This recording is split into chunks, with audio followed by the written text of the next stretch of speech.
News వీక్షకులకు స్వాగతం. ఓం నమో వెంకటేశాయ.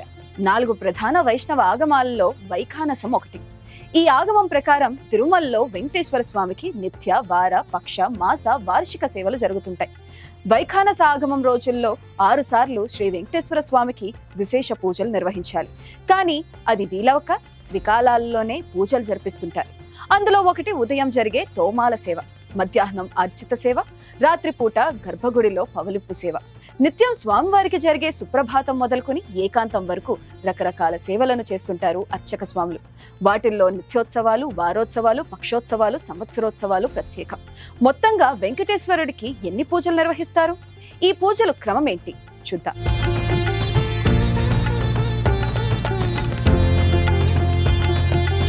వెంకటాద్రి సమం స్థానం బ్రహ్మాండే నాస్తి కించన వెంకటేశ సమో దేవో నా భూతో నా భవిష్యతి. ఈ బ్రహ్మాండంలోనే వెంకటాచలానికి మించిన క్షేత్రం మరోటి లేదని, వెంకటేశ్వర స్వామిని మించిన దైవం మరొకరు లేరన్నది పురాణ వచనం. తన మీద అలిగి వెళ్లిన శ్రీ మహాలక్ష్మి వెతుక్కుంటూ వైకుంఠాన్ని వేడిన విష్ణుమూర్తి భూలోక వైకుంఠమైన వెంకటాచల క్షేత్రంలో కొలువుదీరాడు. స్వయం వ్యక్తసాల గ్రామ శిలామూర్తి వెలిసి భక్త కోటిని అనుగ్రహిస్తున్నాడు.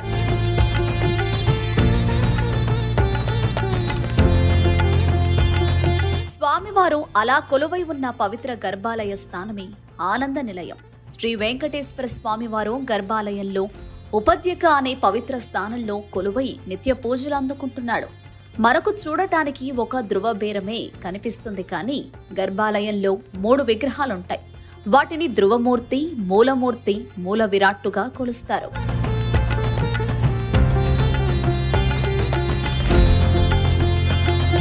యోగ, భోగ, విరహ రూపాలతో పాటు వీరస్థాపన విధానంలో నిలబడిన స్వామి ముగ్ధ మనోహరంగా ప్రకాశిస్తాడు. ఈ విగ్రహాన్ని ఆగమ భాషలో ధ్రువబేరంగా పిలుస్తారు. యోగ నిద్రలో ఉన్న శ్రీవారిని బ్రహ్మ ముహూర్తంలో నిద్రలేపుతూ కౌసల్య సుప్రజ రామ పూర్వ సంధ్యా ప్రవర్తతే, ఉత్తిష్ట నరసార్థుల కర్తవ్యం దైవ మాన్హికం అంటూ వేద పండితులు మేలుకొల్పుతారు. అదే సమయంలో కుంచికోల అని పిలువబడి ఒక రకమైన తాళం చెవితో స్వామివారి బంగారు వాకిళ్లను సన్నిధి గొల్ల తెరిచి స్వామివారి మొదటి దర్శనాన్ని చేసుకుంటాడు.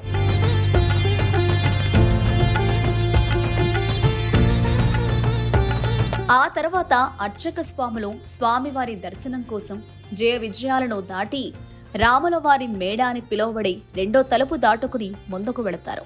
అక్కడే ఉన్న కులశేఖరపడి అన్నమయ్య వంశీకులతో కవితలను వినిపిస్తూ స్వామివారిని మేలుకొలుపుతారు. ఆ తర్వాత ఆకర్షకంగా తీర్థం నుంచి తెచ్చిన పవిత్ర జలంతో స్వామివారి పవిత్రమైన పాదాలను అభిషేకిస్తారు. ప్రతినిత్యం స్వామికి సుప్రభాత సేవలో గోక్షిర సేవనం, నవనిత హారతి ఇస్తారు. అప్పుడే పితికిన పాలు, అప్పుడే తీసిన వెన్న, పచ్చ కర్పూర తాంబూలంతో కూడిన పళ్లెల్లో హదిరాంజీ మఠం మహంతులు హారతిని అర్చకులు స్వామివారికి కైంకర్యంగా నిర్వహిస్తారు.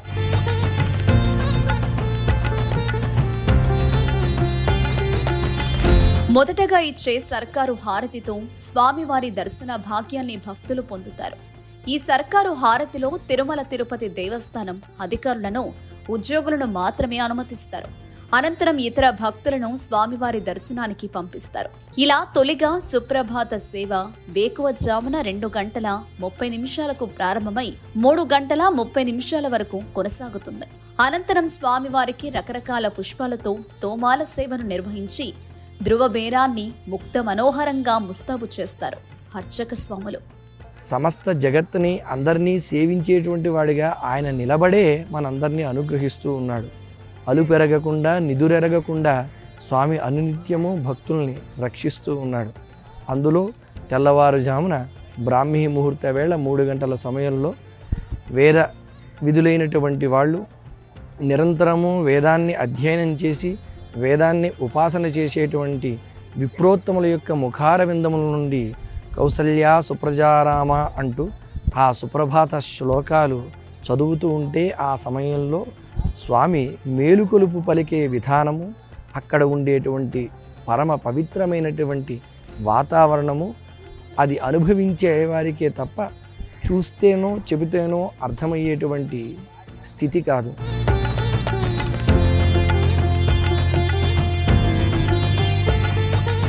బ్రహ్మాండ నాయకుడైన శ్రీ వెంకటేశ్వరుడి ఉత్సవాల వైభవం నయనానందకరం.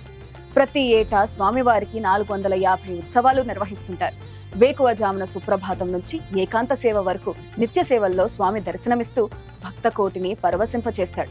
ప్రతి సోమవారం నుంచి శుక్రవారం వరకు రోజుకో ప్రత్యేక సేవల్లో స్వామి వైభవాన్ని వర్ణించటానికి మాటలు చాలు, 2 కన్నులు చాలు.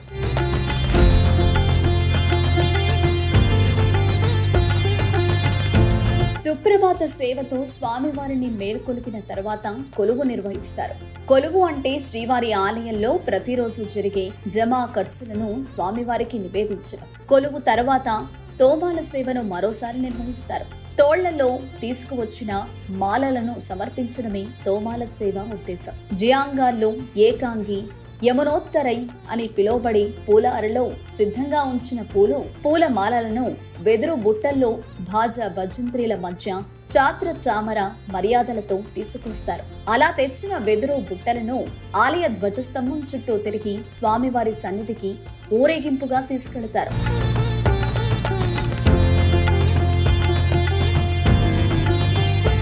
తులసి ఆకులతో స్వామివారి పాద పద్మములపై చల్లుతూ అర్చక స్వాములు పూజా కైంకర్యాలను నిర్వహిస్తారు. 12 అడుగుల పొడవైన పూలమాలలను స్వామివారి భుజాలపై నుండి స్వామి పాదాల వరకు అలంకరిస్తారు. పండితులు వేద పారాయణం పఠిస్తుండగా స్వామివారి తోమాల సేవను పూర్తి చేస్తారు. ఆ తర్వాతే శ్రీవారి దర్శనానికి భక్తులను అనుమతిస్తారు. ప్రతినిత్యం స్వామివారికి తోమాల సేవ అనంతరం సహస్రనామార్చన సేవను నిర్వహిస్తారు అర్చకులు.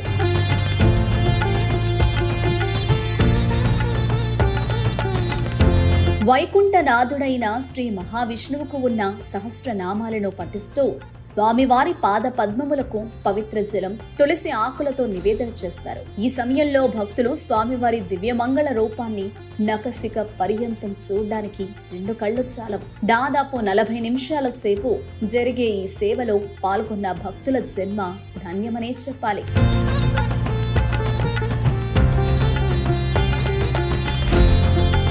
నిత్య సేవల్లో చివరిది ఏకాంత సేవ. భోగ శ్రీనివాసమూర్తిని శయన మండపంలోని బంగారు పడకపై ఆసీనులు చేస్తారు. స్వామివారిని నిద్రపుచ్చేందుకు అన్నమాచార్య వంశస్థులు పద్యాలు పాడుతారు.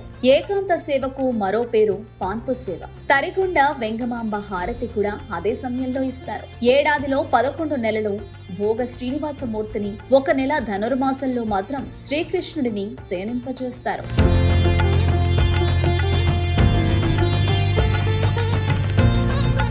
ప్రతి సోమవారం శ్రీదేవి భూదేవి సమేతుడైన మలయప్ప స్వామికి నిర్వహించే సేవ విశేష పూజ. ఉభయ దేవేరులతో కలిసి శ్రీపీఠం అధిరోహించి ఛత్ర చామర భాజా భజంత్రీలతో వేద పారాయణాలతో కళ్యాణోత్సవ మండపానికి చేరుకుంటారు.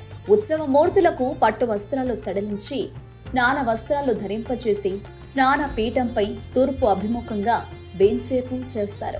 హోమగుండంలో అగ్ని ప్రతిష్ఠింపచేసి పుణ్యవచన స్థల శుద్ధి చేసి ఉత్సవమూర్తులకు అర్ఘ్యపాద ఉపచారాలు నిర్వహించి కంకణాలు సమర్పిస్తారు. గృహస్థులతో సంకల్పం చేయించి నవకలశ పూజ నివేదన సమర్పిస్తారు. మంగళ వాయిద్యాలు, వేదఘోష నడుమ ఆవుపాలు, శుద్ధి జలంతో అభిషేకం చేసి ధూపదీప నైవేద్యాలు సమర్పిస్తారు. ఈ సమయంలో వేద పండితులు పురుష సూక్తం, శ్రీ సూక్తం, భూనీల సూక్తాలను పఠిస్తారు. చివరగా నవకలశలలోని జలాలతో అభిషేకిస్తారు.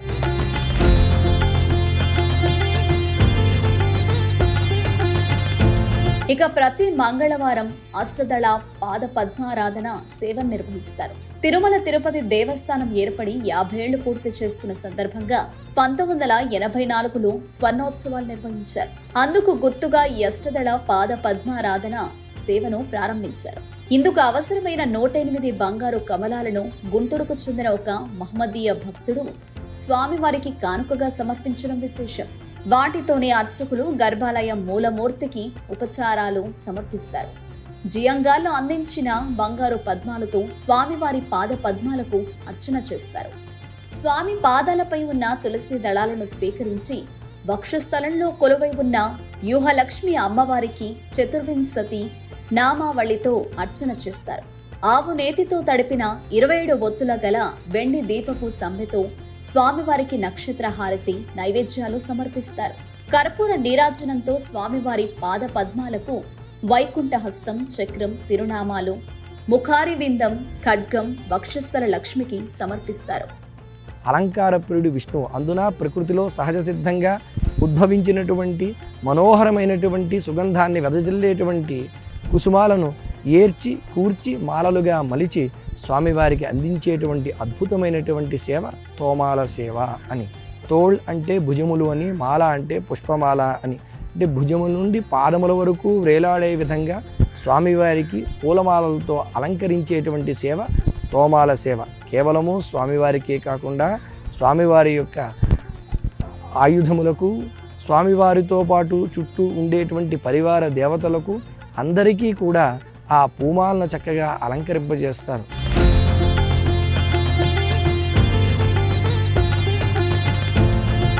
బుధవారం నిర్వహించే సహస్ర కలశాభిషేకం అత్యంత ప్రాచీనమైన సేవల్లో ఒకటి.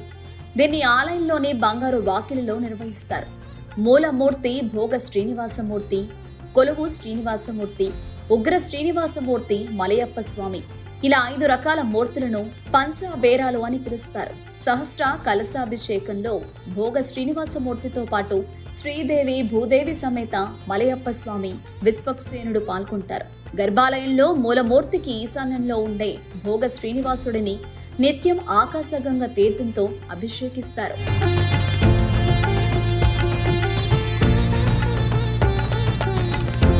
ఎప్పుడూ బంగారు వాకిలి దాటి బయటకు రాని భోగ శ్రీనివాసుడిని ఒక్క బుధవారం మాత్రం మండపానికి 1 గంట పాటు బయటకు తీసుకొస్తారు. గర్భాలయం మూల విరాట్టును ఆయనకు అనుసంధానిస్తూ బంగారు తీగ లేదా పట్టుదారంతో కడతారు. దీన్నే సంబంధ కూర్చం అంటారు. నేలపై వడ్లు పోసి 1008 వెండి కలశాలను సుగంధ ద్రవ్యాలు కలిపిన జలంతో నింపి ప్రతిష్ఠిస్తారు. ఆగ్నేయ దిశలో అగ్నిగుండం ఏర్పాటు చేసి అగ్ని ప్రతిష్ఠ చేస్తారు. కలశాన్ని ఆవాహనం చేసి పవిత్ర జలాలను అన్ని వైపులా చల్లుతూ పుణ్యావచనం చేస్తారు. హోమగుండం వద్ద అప్పాలు, శుద్ధన్నం నివేదన చేసి పూర్ణాహుతి చేస్తారు. హోమ తిలకాన్ని భోగ శ్రీనివాసమూర్తికి, శ్రీదేవి, భూదేవి, మలయప్ప, విశ్వక్సేనులకు సమర్పిస్తారు. పీఠంపై ఉన్న సకల దేవతామూర్తులను పంచామృతాలతో అభిషేకిస్తారు. ఆ పవిత్ర జలాన్ని ముందుగా అర్చకులు ఏకాంగి చల్లుకుని తరువాత భక్తులపై చల్లుతారు. సర్వం సహా భౌమునిగా శ్రీనివాస పరబ్రహ్మ చక్కగా భక్తజనులనే కాదు యావత్ ప్రపంచానికి, యావత్ భౌమురములకు ఏలిక నేనే అన్న విషయాన్ని మనకి స్పష్టంగా తెలియచేసేటువంటిది, స్వామికి ఏకాంతంగా నిర్వహించేటువంటిది ఈ కొలువు దర్బార్ అని.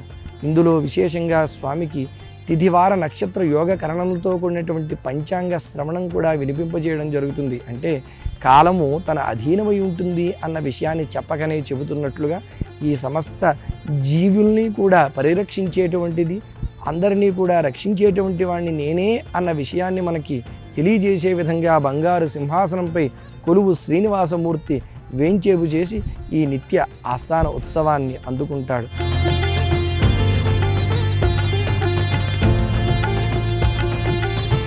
శ్రీ వెంకటేశ్వర స్వామికి ప్రతి గురువారం 2వ అర్చన తర్వాత నివేదనోత్సవం చేస్తారు. దీన్ని తిరుప్పావడ సేవ అని, అన్నకూటోత్సవం అని పిలుస్తారు. బంగారు వాకిలి ముందు గరుడాల్వర్ ఎదురుగా 4 స్తంభాల మధ్య వెదురు చాపలపై 6 బస్తాల బియ్యంతో తయారు చేసిన పులిహోరను రాశిగా పోసి అన్నపూర్ణేశ్వరి రూపంలో శిఖరంలా చేస్తారు.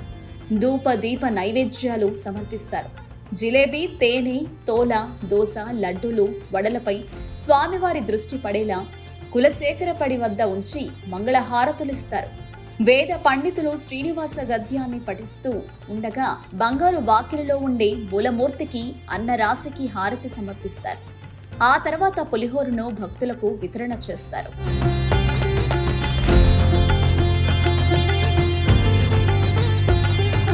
తిరుమల శ్రీవారి సేవల్లోకెల్లా అభిషేక సేవకు ఎనలేని ప్రాధాన్యం ఉంది.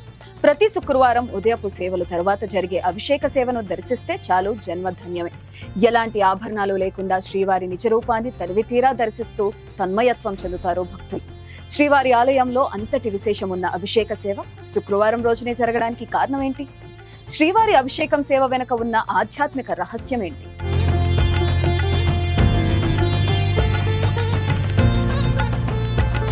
ఆపద మొక్కుల వాడైన తిరుమల శ్రీవారిని నిత్యం లక్షలాది మంది భక్తులు దర్శిస్తుంటారు. వెలకట్టలేని విలువైన ఆభరణాలతో ఉన్న స్వామివారి క్షణకాల దర్శనంతోనే మురిసిపోతుంటారు. అయితే స్వామివారి సాలగ్రామ శిలారూపాన్ని దర్శించాలంటే ఆ భాగ్యం మాత్రం కేవలం అభిషేకం జరిగే సమయంలోనే దక్కుతుంది. పంచామృతాలతో పవిత్ర జలాలతో జరిగే స్వామివారి అభ్యంగన స్నానమే అభిషేక సేవ. తిరుమల ఆలయంలో అత్యంత పురాతన కాలం నుంచి ఈ సేవ నిర్వహిస్తున్నారు.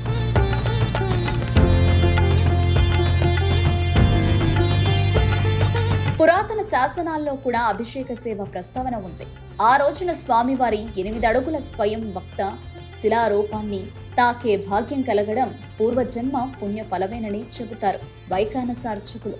అఖిలాండ కోటికి బ్రహ్మాండ నాయకుడైన శ్రీవారికి శనివారం అంటే ఎంతో ప్రాధాన్యం. మరి స్వామివారికి ఇష్టమైన శనివారం కాకుండా శుక్రవారం నిర్వహించడానికి గల కారణమేంటి?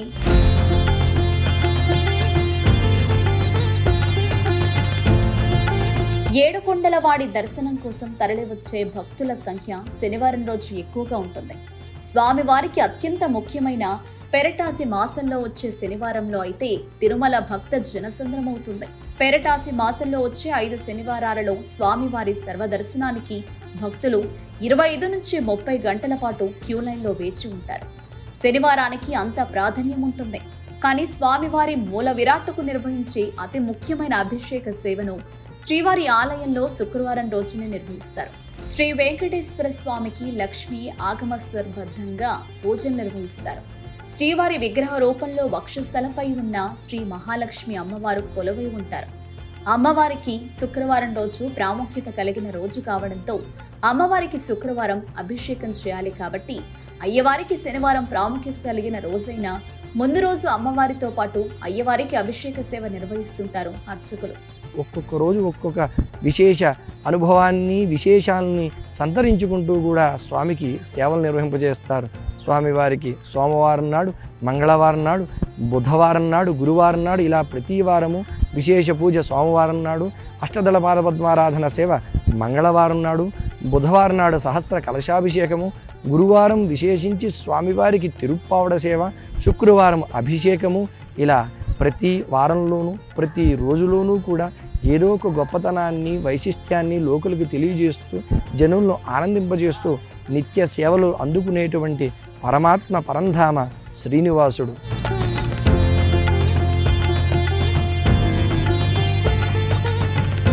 శ్రీవారికి అభిషేక సేవను నిర్వహించడం చాలా శ్రమతో కూడిన పని అని కూడా అంటారు అర్చకులు. స్వామివారికి నమస్కారం చేసి అభిషేకానికి అనుమతి ఇవ్వమని ప్రార్థిస్తారు. స్వామివారి నొసటన ఉండే పచ్చ కర్పూర నామాన్ని సూక్ష్మంగా తగ్గించి ఆభరణాలు పట్టు వస్త్రాలు తీసివేసి స్నాన వస్త్రంగా తెల్లని కౌపినాన్ని ధరింపజేసి దంతధావనం వంటి ఉపచారాలు చేసి శిరస్సుపై పునుగు తైలాన్ని అద్దుతారు. బంగారు బావి నుంచి తెచ్చిన జలాలను ఆకాశగంగా తీర్థాలను సిద్ధం చేసి అభిషేకిస్తారు. ఆ తర్వాత ఆవు పాలు, తర్వాత బంగారు బావిలోని శుద్ధి జలంతో అభిషేకించి పసుపు ముద్దలను వెంకటేశ్వరుడి వక్షస్థలంలో ఉన్న అమ్మవారికి సమర్పిస్తారు. అనంతరం స్వామివారికి కర్పూరం, చందనం, కుంకుమ పువ్వులతో శిరస్సుపై నలుగు పెడతారు. ఈ నలుగు విధానాన్ని ఉద్వార్తనం అంటారు.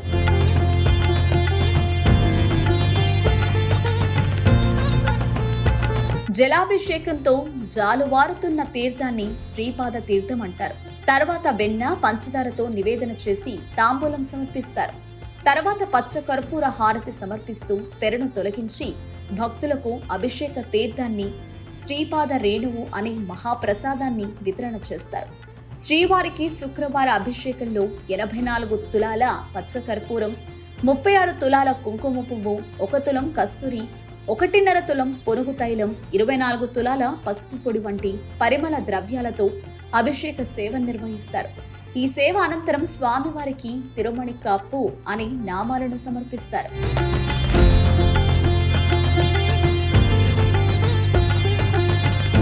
ఇరవై 24 మూరల పొడవు, 4 మూరల వెడల్పు గల సరి అంచు పట్టు వస్త్రాన్ని దోవతిగా శ్రీవారికి ధరింపచేస్తారు. 12 మూరల పొడవు, 2 మూరల వెడల్పు గల పట్టు వస్త్రాన్ని ఉత్తరీయంగా స్వామివారికి అలంకరిస్తారు. స్వామివారికి సాలకట్ల ఆభరణాలుగా పేర్కొని 39 రకాల ఆభరణాలతో అలంకరిస్తారు. ఇలా స్వామివారి అభిషేక సేవ దాదాపు 3 గంటల పాటు నిర్వహిస్తారు అర్చకులు. ఆలయంలో మూల విరాట్టుకు ఇంతసేపు మరే సేవను నిర్వహించరు. ఇక స్వామివారికి శుక్రవార అభిషేకాన్ని క్రీస్తు శకం 614 సంవత్సరం నుంచి కూడా నిర్వహిస్తున్నట్లు ఆలయ గోడలపై ఉన్న శాసనాల ద్వారా తెలుస్తుంది.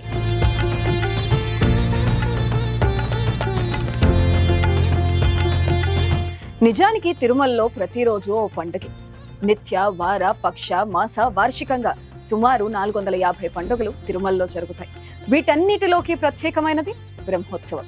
ఏటా తిరుమల బ్రహ్మాండ నాయకునికి సాక్షాత్తు సృష్టికర్త అయిన బ్రహ్మ నిర్వహించే మహోత్సవమే ఇది.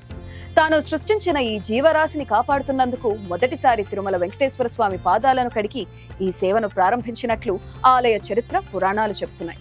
ఇవి శ్రీవారి నిత్య సేవలు, పూజలు. అఖిలాండ కోటి బ్రహ్మాండ నాయకుడైన కలియుగ వరదుడి నిత్య పూజలు ఎప్పుడూ పచ్చతోరణాలే. ఇది ఇవాల్టి బ్రహ్మోత్సవ వైభవ నిత్య పూజల ప్రక్రియ. మరో ఎపిసోడ్లో మళ్ళీ కలుద్దాం. నమస్తే.